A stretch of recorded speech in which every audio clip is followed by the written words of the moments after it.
দুই ব্যক্তি 18 কিমি দূরবর্তী দুটি স্থান থেকে একই সময়ে 2.5 কিমি পার ঘন্টা এবং 2 কিমি পার ঘন্টা গতিবেগে পরস্পরের দিকে যাত্রা শুরু করে।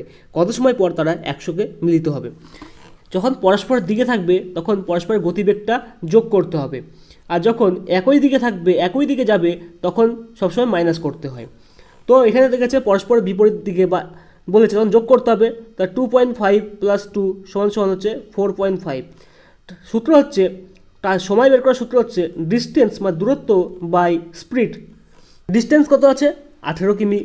স্পিড কত আছে? 4.5 কিমি। তো দশমিকের জন্য একটা সংখ্যার জন্য একটা শূন্য। এবার 10টাকে এখানে গুণ আকার চলে আসবে, তাহলে 18 × 10/45। কাটাকুটি করলে কত হচ্ছে? 5 দুগুণি 10, 5 নং 45, 9 দুগুণি 18 = 4 ঘন্টা। 4